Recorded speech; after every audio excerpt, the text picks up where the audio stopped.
Hey, welcome back. This is episode 4 of the Nesta Sequence podcast, where we try and talk about things and instead talk about other things. Today, there's a couple of different changes. I'm now on this side. Spencer's on that side. Dude, nobody's noticed. They have to. The 3 people who watch this are definitely noticing that this is the first episode where I'm on this side because I don't know how to sit comfortably on that side. So we're going to try this out for a change. The next thing that's new is that we're trying out Spencer's Tamron 11 to 17 mil. And when he put it on, I'm like, oh, don't tell me it's an F4. He's like, no, it's 2.8. I'm like, good, because this is a 2.8 type of podcast. So we're here, episode 4. Hilarious. Spencer, it's actually been a minute since I've seen you. I'm very excited for this episode to properly catch up, talk about things. Didn't we see each other the other day? That's all for this episode. This week's no, when's the other day? Oh yeah, I picked up a tripod from you yesterday. No. I feel like you're like when you filmed that vlog. How long ago was that? Oh yeah, that would have been over a week because I haven't been skating for a while. I haven't skated since because the weather still kind of dipped down to being like, eh. How's your foot injury or healing? The foot thing is healing pretty good. I got my last appointment done, so now I'm just like waiting for more months than vibing from actually doing the previous appointments because I'd have to do it once a month. But after this one, they're like, hold off until the fall. So now I'm clear for the summer.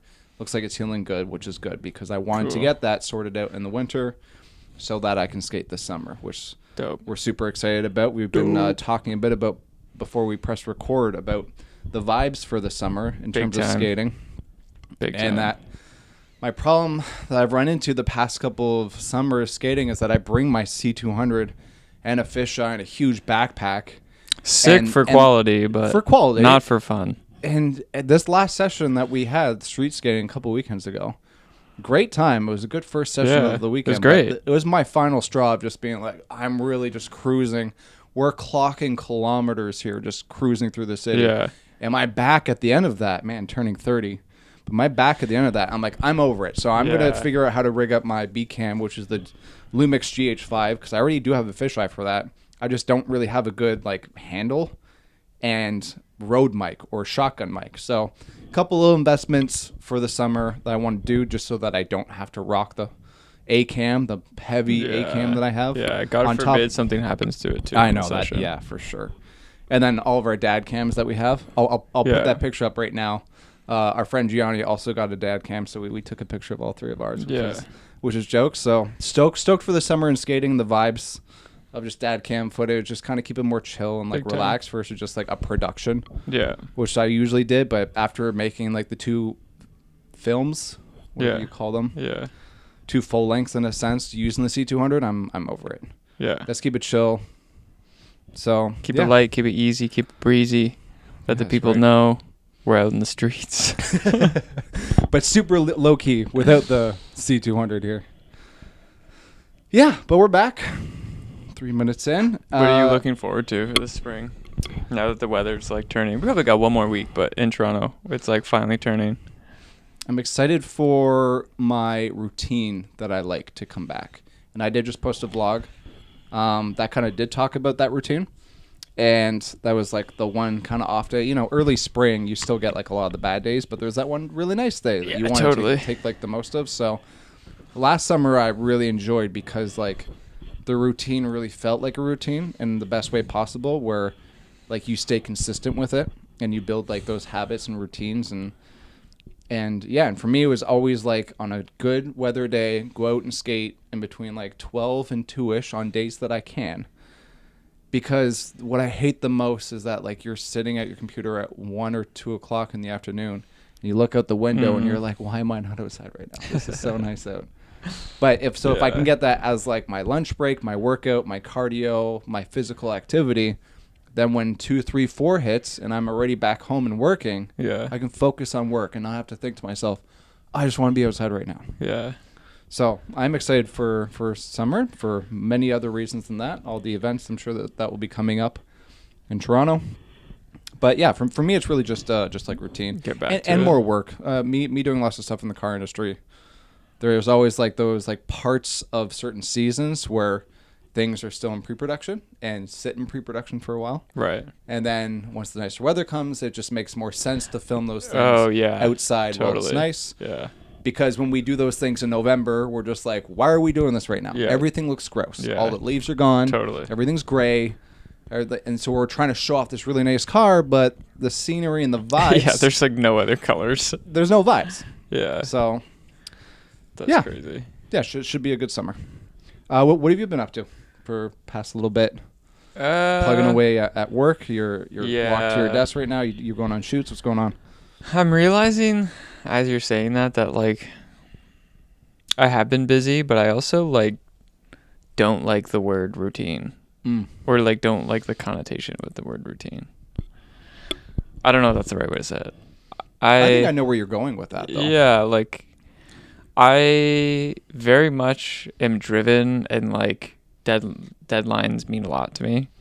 But yeah, I do really hate like when you're sitting at your desk at 1 p.m. and it's nice out. I think there's just something, and as I say it, like I'm like, I definitely have a routine. It's not like each day is like completely different. Like I do the same shit pretty much every single day. But I think I like to live in the fantasy world that I'm just like anything could happen at any point as long as my shit is getting done. That is a good balance to have because you don't want your routine to feel like Groundhog Day. Yeah. Where then that's just what like it is. like your life and weeks are just passing you by. So you still want to have some spontaneity to it, which I can definitely appreciate.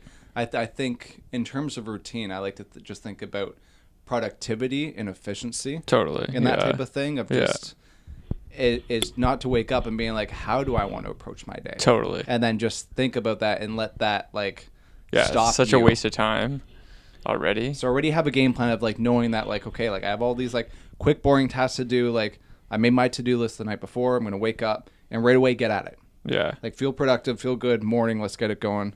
Good, we're going to take a break, get a workout in, rebuild energy, continue with the day. And those tasks will always be different with whatever projects you're working on. Yeah, totally. But it's also like, it's easy to say, but then even 3 months in, I might just be like, okay, like I do want to mix it up. Now things are feeling like Groundhog Day. Yeah. So it's just really just playing it by ear and just being self-aware of that and seeing how you can adapt and change. If you find yourself in a bad type of routine or in a routine that makes it feel like Groundhog Day, just try and snap out of it. Yeah. But I can appreciate where you're coming from of like routine can be viewed as like a positive thing or a negative thing in that type of light. Yeah. I think it's more about the groundhog thing. Like for me, when I step outside to like get the switch up of the workday, and I'm like, okay, now like my gears almost turn. And I think that's what we differ in terms of like I block my day more like all the bulk is at the top of the day, and then it just kind of trickles down to be like I use most of my creative energy, and then all throughout the day I'm like using less and less and less to the point where like when I go out and take a break, I'm like I could not sit it back at my desk. And sometimes I'm like kind of bummed when I have to like go back and be like, okay, now I have to like do more work but I'm just like I got a taste of like non-routine reality, and I'm just like, I'm crazy. I went to the store at 3 p.m. Yeah. I don't know. That's true. Maybe that's like something from corporate life that like that lingers, because I remember like when we would go out for like, you just go for a coffee run midday and you're like, holy shit, it's nice out. I wish I was doing anything else than this. And then like now I'm having like, to walk back into the office. Yes. Like a cold, air-conditioned, dark room and like sit there for another 5 hours. And now I find myself like going for like a bike ride or something, but still like a little bit aimless, to the point where I'm just like, is this just me trying to like stick it to the man or procrastinate on my own routine and what I should be getting done? Or is this a beneficial break? Because most times actually, like getting fresh air, getting a break from your work is like very, very, very crucial and helpful to like actually become faster at it. That type of thinking has always like intrigued me. And I kind of relate it to traffic sometimes, especially Toronto traffic. It's 5 o'clock, you want to go home. Traffic's like 2 hours. If you wait a half an hour, traffic's only going to be an hour and a half. True. You're still going to get home at 7, but you're going to deal with less headaches on the true. way. So it's that kind of same thinking where it's just like when you really feel yourself stuck. Yeah. and you have to be self-aware of this and like what this contextual moment is, but just be like, okay, like maybe right now is the time just to like step away, have my eyes on something else, go do something else, and then come back to it with a slightly fresh perspective that could help versus spending that whole time still struggling through it, only making things worse. Yeah, dude, that's a great analogy. Because, like, sometimes you cross the city at, like, 2 p.m. on a Wednesday, you're flying. Yeah. You know, you get there in 20 minutes. That same route at 5, 6, or 7, Yeah. even 4. Yeah, when you're a little burnt and you're just like, oh, man. Just makes it so much worse. Yeah. That's crazy. Yeah, finding those peak times and, like, how to beat them is like, so important.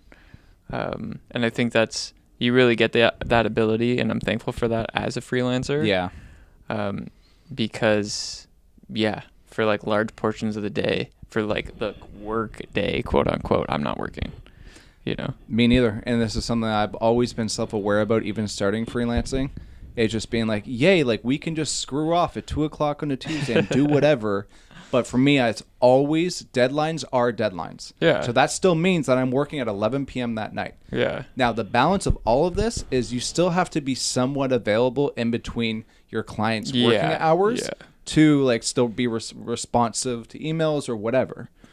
Totally. But in terms of like doing the work, doing the craft, you talk about this all the time. It's just not easy to be creative. Like sit down at 9 a.m. and be like, I'm working 9 to 5 and I'm going to be creative the whole day. Yeah. And nothing's going to stop me. Everything's going to be great.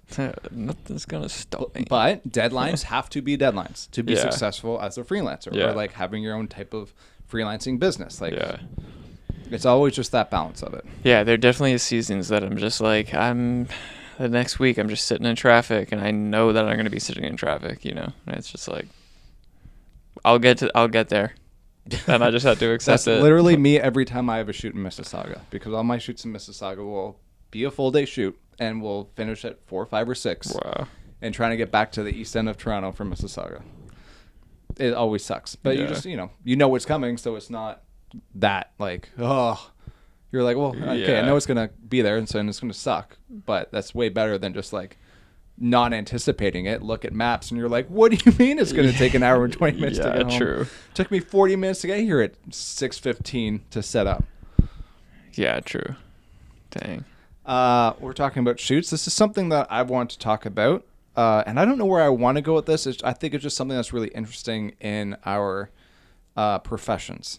We worked on a shoot together. This is probably 2 months, 3 months now. I feel like this was in January. And we were shooting like a corporate conference, and they had a keynote speaker style person who was very famous. Yeah. And of course, I'm blanking on his name right now. Aaron. Top Gear guy. Something Hammond? Alan? I want to say, yeah. Alex. Alan. I'll research this and I'll put the text like right underneath. I'm just blanking on it right now. That's fine. Just put the photo of you and him. Oh, I should do that. Yeah, I do have a photo of him. So yeah, I'll put the photo and his name underneath. The funny story that happens with this is that we're filming in what's it called? The convention center. The convention center. Metro Convention Center. We get a side room for like crew, Bro, quote just unquote. Blanks on everything. I know everything. I'm trying to remember. We're in a what's that? with something with walls. Yeah. We're in a convention center. We have our own side room for crew where all our gear is. We actually had a on-set editor as well. So we were just like dumping cars to him. It was that kind of I never saw one of the edits. I did kind of live with the producer, just curious to see how he like was going to review it. Yeah. It's very simple. It's like all the interview stuff that I shot was just like we're holding on that for 16 seconds. We're inserting a B-roll clip for 3. We're cutting back to that person for 16 seconds. Yeah. Just super simple stuff. Yeah. Anyway, so on one of my car dropping offs back to the editor, he was in the washroom, so I'm just sitting there waiting. There was 2 guys across at like a table just chit-chatting. I'm like, okay, I don't know who these people are, but like I feel like they're not crew, but whatever, I'm not going to say anything. Some like 21-year-old kid walks in and fangirls the hardest I've ever seen. He's like, oh my god, can you sign this? Please, like it would mean the world to me if you sign this. He's like, yeah, dude, no problem. Signs it, gives it back to him. He's like, this means the world to me. Thank you so much. And walks out. I'm like, what the hell was that? And then I like do one of those. Like, I'll do it in the camera. I'm like, who is that guy? Looking, I'm like, oh, he looks super familiar. I'm like, oh, it's that guy from like Top Gear. Yeah. And then things kind of come like piece together because we also had like a rundown of Yeah, the day and yeah, like yeah. who's going. And then I looked at the name and I'm like, aha, there it is. I'm like, whoa, this is super cool. And that made me think about, we are in a profession that would run into that situation the most, being Totally. like, having cameras to Yeah. like deal with people Totally. of clout in that kind of sense. Yeah, and just there's how high to up. deal with that, and just seeing this intern. It wasn't like a crew person, it was just someone else, a part of the convention, but just how you deal with that. Because if let's just say like we had PAs on set and like I Yeah. was responsible for them, if they did that, I would have a serious conversation with them to be Yeah. like, you can't do that as crew and as professionals in what we do, and knowing that we're going to interview him later. You can't just come in hot and fangirl. Yeah, totally. That's just very unprofessional for like the whole crew and just like the etiquette of Mm-hmm. that. So it's just, we are in a profession that would deal with that more often than other professions like accounting or yeah, whatever, totally. like, right? Totally. So it just how you can just calm yourself down and just be like, this is cool, but just don't really show it because it's just not a good look. Yeah, I don't really worry about anybody in our field because I think we deal with it the most. You know what I mean? Yeah, but what I'm saying though is more in the sense of, let's just say like we're producing something, we have to hire crew, Yeah. PAs, whatever. But I think, wouldn't want like- them to act like that because that's a bad look for our whole production. Totally. My point is like I feel like anybody, PA, any crew member is like it's you're going to experience it. So like maybe if it's your very first time ever, but I think like just in general like we're pretty much just like all the same across the board. And like cuz you're always dealing with people regardless. Sometimes like that situation is a great example because like you're in a place where he's the most famous Yep. and we're always just kind of like a byproduct because like we're like crew.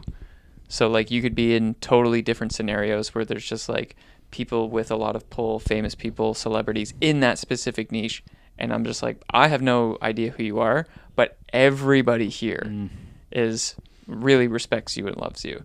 And I think over the time, all of that just like kind of rolls up into a ball, and no matter like what the celebrity is, if you know them or not, it just starts to feel the same, to be like, I'm going to continually respect them because everybody Yeah. else is like obviously giving them like crazy looks and whatever, but nothing really changes. And I think that is the correct way to approach it, right? It just like not pulling that hard fangirl type of vibe, and just realize that like, okay, you are the crew.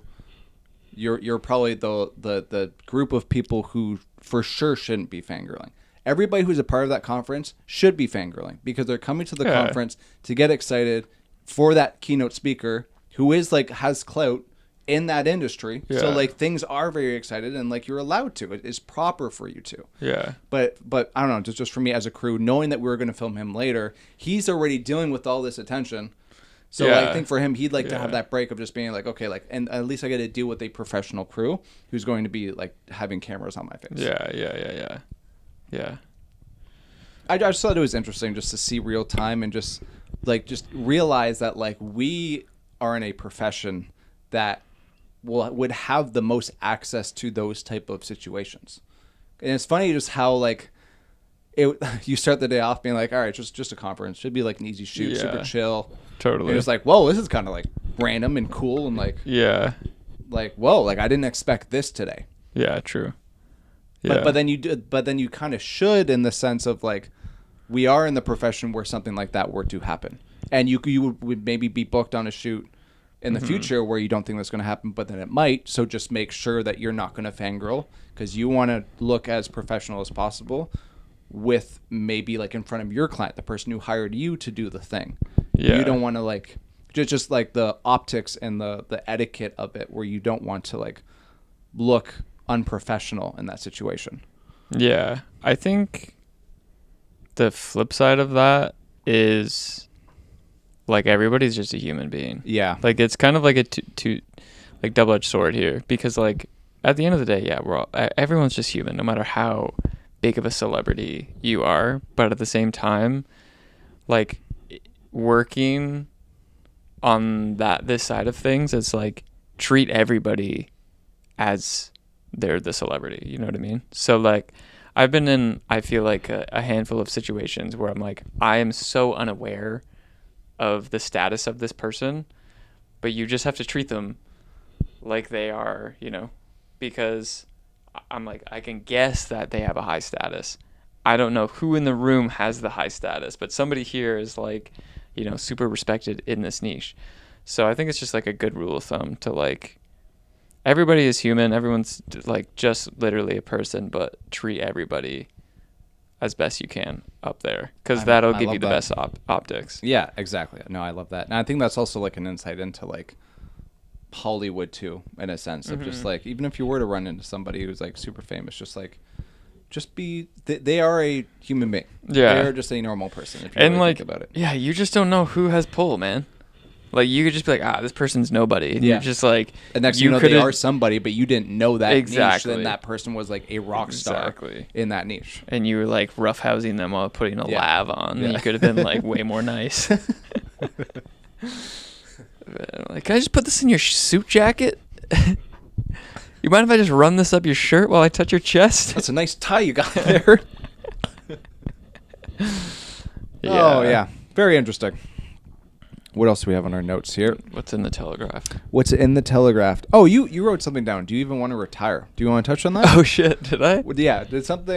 Like, I'm curious what sparked you to make you type that. Like, something would have happened. Yeah. I think I was just thinking about retiring, man. Just like the economy and being like, are we ever going to retire? Well, or is it just being like, would you want to because like we like what we do?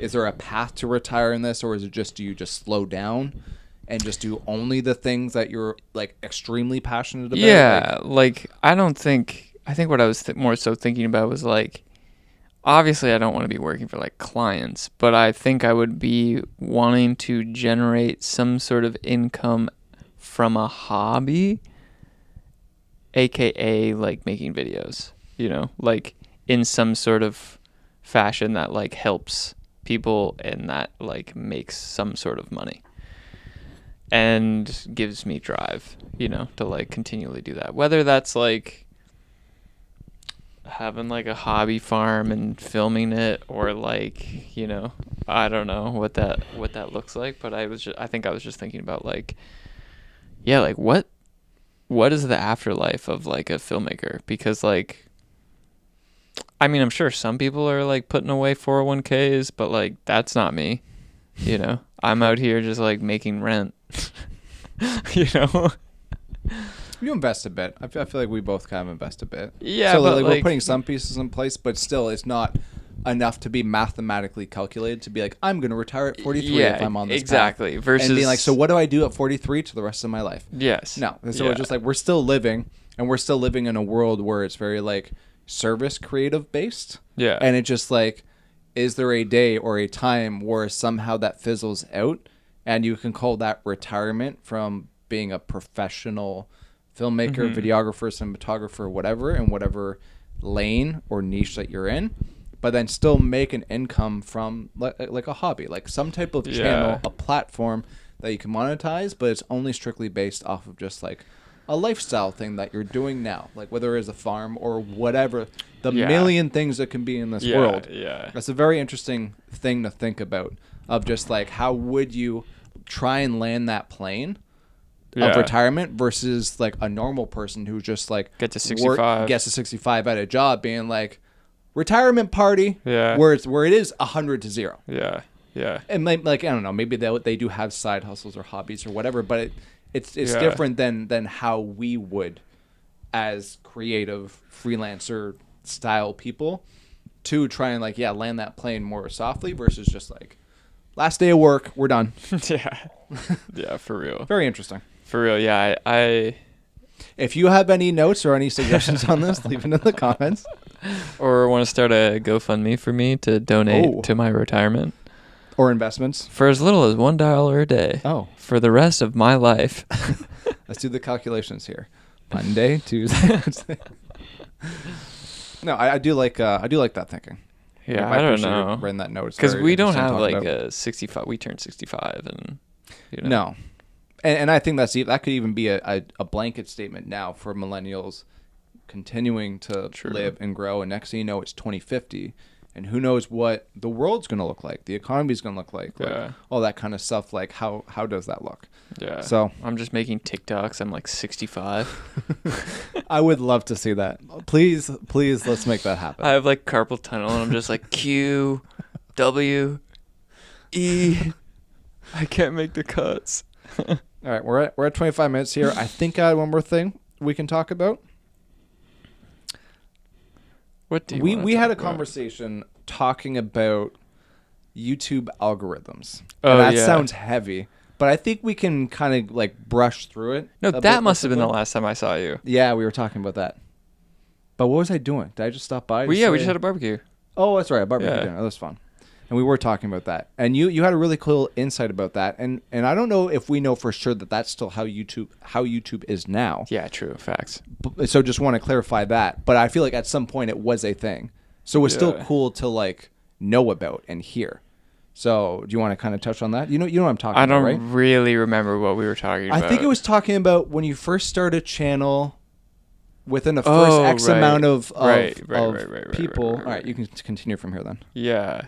So like, yeah, we were talking about because obviously this channel's semi-new, 21 subscribers, baby. but it's not new. I've had it for a while. I've only started to take it seriously within like this year. And the thing that we were talking about was like your target audience is still roughly the same from whatever that like those first videos. Yes, when I started the channel, it was still about the topics that I'm talking about today. Yeah. Filmmaking, Yeah. being me, whatever. So the thing that we were like trying to figure out, we're like chatting about, was that if you started a channel on like sewing and then actually like got up to 1,000 subscribers, and then you were like, oh, actually I want to make my channel about skateboarding, and then completely switched into making a skateboarding channel, the YouTube algorithm would still initially send out your new skateboarding videos to the core audience that you had built originally. So they would send out these skateboarding videos to the 1,000 members of the sewing community that you had built. And because they subscribed for sewing videos, they don't want to watch skateboarding videos. So they're not going to click through to watch the videos. So inherently your video is going to do horrible because nobody's watching it because it's not getting served to the right audience. So it kind of like backfires on you that now your channel gets like niched away into kind of like this corner of the internet universe. And it makes it really hard to switch. Not saying that it can't be done, but I do have a feeling that that's sort of what is happening with my channel. Oh, interesting. Yeah. Okay, I'm curious. So let's just say they do that skateboarding thing. Maybe they do like 3 or 4 to like really test it, and it's not working, but still pushing that channel farther and farther in that corner. Yeah. And they say, okay, I want to come back to sewing. Yeah.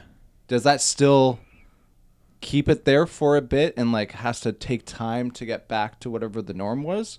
Like, I'm curious about like how long that would pendulum swing back. Would it be more on the quicker side or more on the longer side because you tested out something out of left field to move it over there? Well, it's still serving it to the core audience. That's what's happening. Like, no matter what you do, it's going to serve it to like the start of like, okay, here's these 100 people. Here's your core audience that we're going to continually serve it. And if your core audience doesn't like it, it's not going to get out of that bubble and actually get into the greater algorithm where people can find it.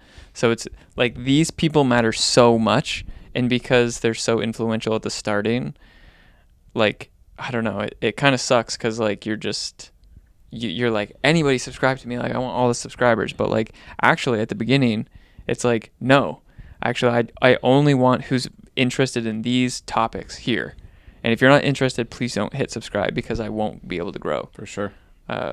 So I want to clarify something though. I feel like when we talked about this the first time, let's keep this example of the 1,000 subscribers. right, You post a skateboarding video. yeah, Doesn't it? I thought the first time you said it goes to like, let's just say 100 of your most core, Yeah. Or because if it goes just to the thousands of subscribers, that sounds kind of obvious because you have 1,000 Yeah, subscribers. yeah. So that when like you Yeah. go on YouTube and go subscriptions, of course it's going to be there. Yeah. Maybe they'll click on it because they're subscribed to you, but if they see something weird, they're like, "No, what is this?" Yeah.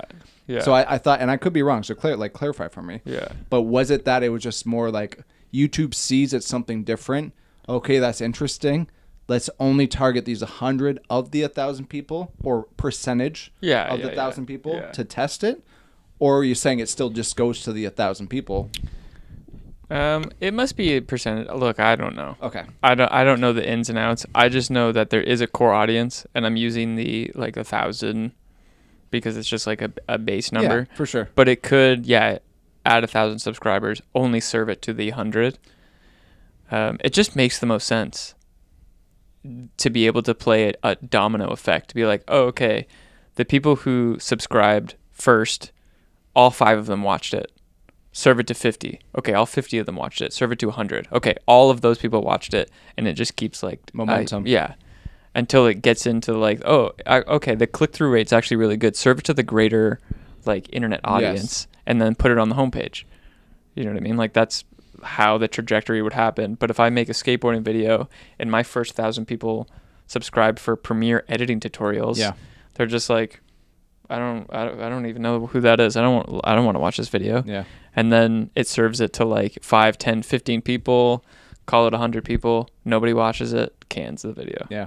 So It's an interesting perspective of how to pivot and just things to think about of how YouTube could react to a pivot you're trying to do within a channel. yeah, look, and I don't know if any Yeah. of that's right, but I have a pretty good hunch that like it's at least a theory with legs because 100 it has to be my 100%. videos, like the view count on all of them are so inconsistent that I can't. And there's a theme to understand. it. There's a theme to the ones that do Exactly. decent, and Yeah. there's a theme to the ones that still do only have like a couple hundred. Yeah. In perspective to where you're at in your channel. Totally. So yeah, that logic is definitely there, and I hope we kind of got the essence across of our first initial conversation that we had of this. 'Cause I Yeah. thought it was interesting.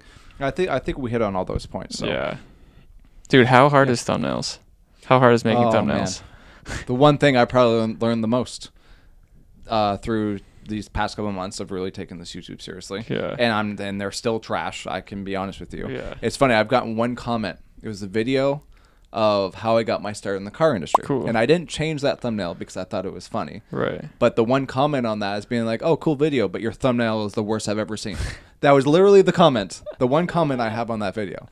I responded in somewhat of like a snarky, sarcastic tone, being like, "Thanks, ma'am. Just trying to have fun. Just learn as I go. Appreciate the comment. Whatever." Maybe I was Dude, just like a people little are so irritated that crazy. day. I don't know, but to your point, yes. I do use the Adobe. There's like some Adobe kind of plugin thing that I have some fun with and just try and figure it out. Cool. But I'm okay with that. I'm okay with my thumbnails being bad because at least I will go through the journey of learning and trying Yeah. to make it better. There's also this theory of like A/B testing too, which Oh, let's hear about that. my God, I don't want to. Well, it's literally just like your video could be shit. You change the thumbnail, million views. Oh, yes. Like when I was working for Matt, that's something that he would like aggressively do. Yeah. Well, maybe aggressively is not the word, but he would A/B a ton and like just get feedback.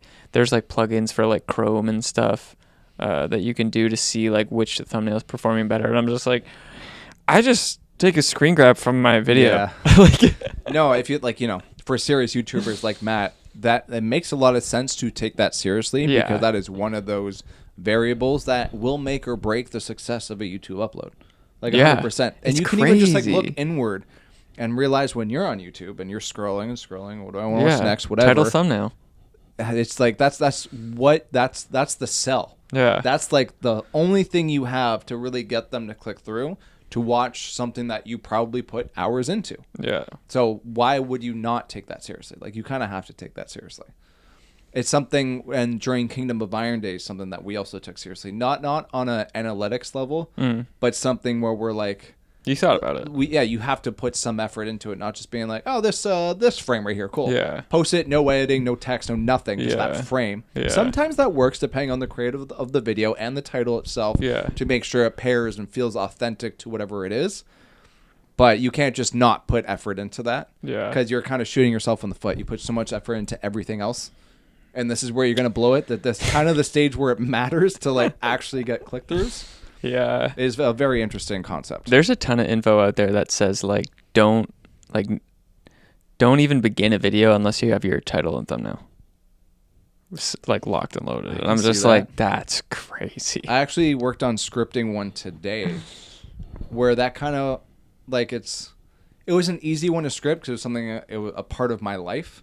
It's something I've always wanted to do, which means that there was thought into how I want that thumbnail to look like, even though it's still marinating in my head. Yeah. And what the title is going to be. But at the same time, there's been other times where just being like, I've always wanted to talk about this theme of something. And then you edit it. Okay, cool. I like this video. Yeah. Oh, what's a thumbnail I can use to make this like half decently look good for people to click through? And I talked about a lot of kind of weird themes. So what am I going to title this?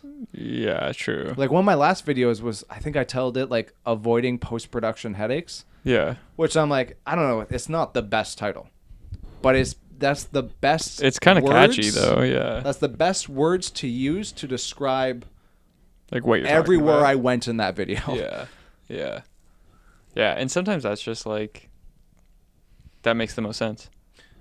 You know? And I still think sometimes the not polished, not overthought through look can still work. Yeah.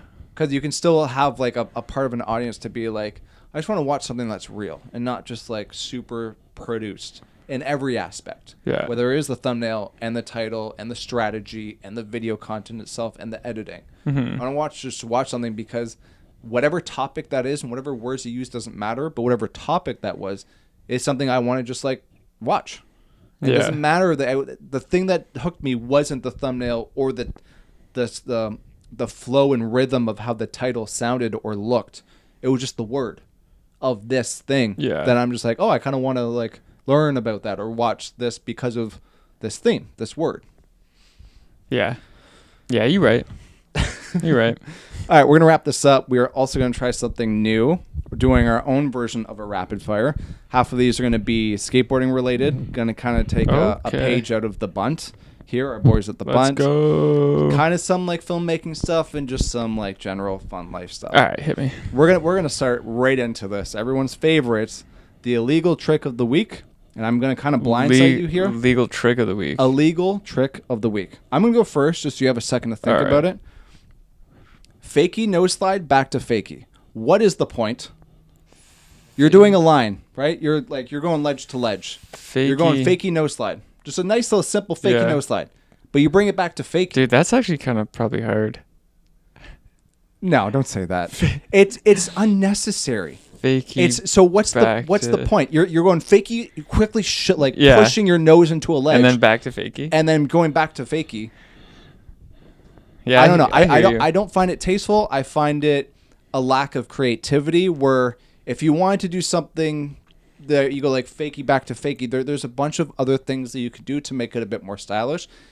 And just the difficulty level in terms of like you're popping fakie, so your nose is already beside the ledge. You're going to shove your nose in the ledge just to slip off and fall back fakie. Now, the flip side of that, fakie nose slide back to regular. Yeah, still depending not that on what great. happens after that, that feels better flowy. Yeah. Because your shoulders continue that movement. Yeah, yeah. And now it looks kind of like artistic, creative, like it has a flow to it.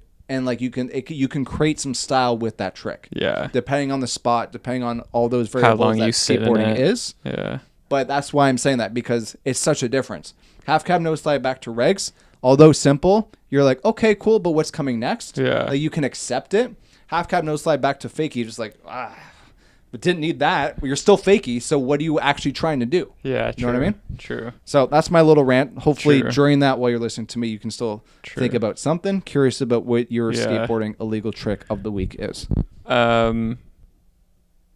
Last week I think I did a calling yourself out. Something that I did. Well, I think there was like I don't know what the heck we were trying, But I did heel flip body varial. Oh yeah, I have that footage. I'll play that right now. Yeah, no, that's a great answer. That's a great answer. Yeah, the heel flip. Wait, you backside. filmed that? Yeah, I did. I was sitting down with the fisheye and just like holding it like this. And you guys, because I thought it would be cool, like vibe shots. Oh, yeah. Gianni was in on that too, and you guys were just dorking around. That's what we were doing. Yeah, you guys were just dorking What was around. he doing?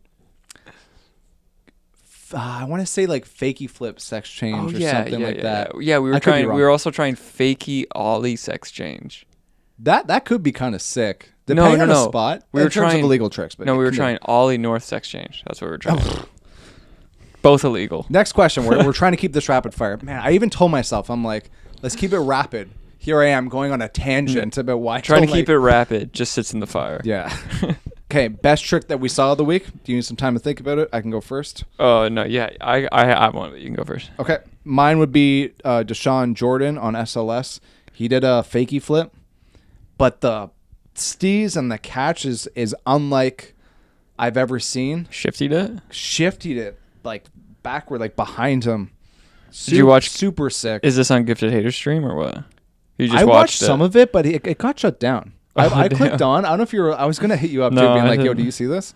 Yeah, I was probably sitting on it for like 10 minutes, passive watching, and it just next. Is thing that you when know, the fakey flip happened? No, I didn't actually see. I saw that on Instagram later, but I saw just like this video is no longer available. I'm like, oh, he got shut down. Yeah, because he can't be streaming that. So yeah, Deshaun Jordan, and maybe I can post it. I don't get demonetized because I'm not monetizing this channel. Hey yo. But I'm going to. I'll post it. It should be like a vertical. Maybe I'll put it somewhere. But yeah, fakey flip down that big gap at the last SLS stop. Cool. It's been kind of going viral within the skateboarding circle right now. It's just the way he did it was super steezy. Sick. Love that trick of the week. You can go for yours. I don't know if it was 180 fakey Manny or switch 180 nose Manny, but Rob yesterday did 180 nose manual and then either fakey backside flip out or nollie backside flip out. And it's the rotation that you keep that rotation. It's Yeah, behind you. dude. It just it was just such a nice again. It's so weird how the shoulders make things look so beautiful in Yeah. skateboarding, and sometimes that's all that matters. Like you Yeah. do the simplest thing, but yeah, he was doing that, and I was just like, that's mighty pretty. It looks like a nice trick. Yeah. No, Either- that is a great trick. and it's like switch 180 or fakey. They're so sick.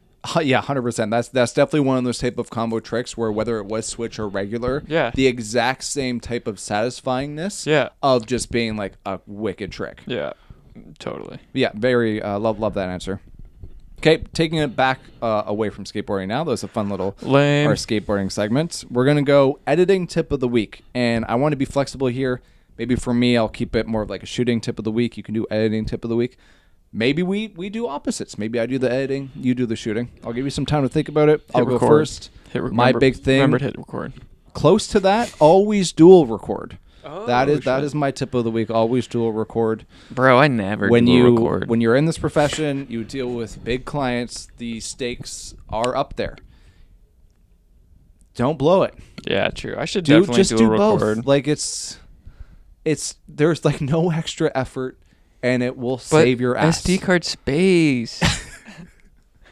SD Get card 256 space. cards. Data's getting cheaper and cheaper They're by the day. expensive. No, they're getting cheaper and cheaper. They're by the day. expensive. Invest in your business. Dual record always. Spencer, go ahead. It can be shooting What or if editing. the day is long? What if the Then day dump. is long? Then dump. Prep for it. Dump. Then you need move 4 back. cards. Spencer, your turn. Editing tip. Could be shooting. I just figure you're more of the editor. Remember to delete your cache, folks. Oh, that is a good one. I blew that for so long. I had a laptop for years. You're like, and why is it years. full? I'm like, why is my thing so slow? I'm like, have you tried deleting the cache? I'm like, oh, 700 gigs. yeah. I'm just like, there was a lot. It was probably close to that. I'm like, oh, my computer is running way better now. So I do Yeah. appreciate that tip. That's a great tip. Yeah. And guys, start just editing on quarter or half quality. Oh, what's yeah. your obsession Yeah. with editing at full quality? When you want to view it, render it and turn it to full quality. But as you're editing, we want speed. We want speed and precision. We don't want full quality. Preach. Love that tip. You should save that for next episode. That's such a good. Now you gave 2 away for 1 episode. Moving on. Snack of the week. I'll go first. I'm going chocolate covered pretzels. It left my life for a while. Found that again. Man, did it slap. And I'm going to keep this answer rapid fire. That's it. Damn, that's so good. This week I've been grapes and Ritz crackers. Hold on.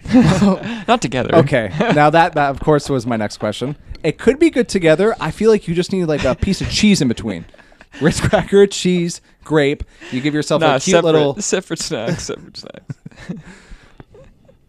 This was fun. Yeah. We have 45 minutes of straight fire. Episode 4. Wrapped. We'll see you That's on my episode fire 5. sound effect. Dissolve to black. Dissolve to fire.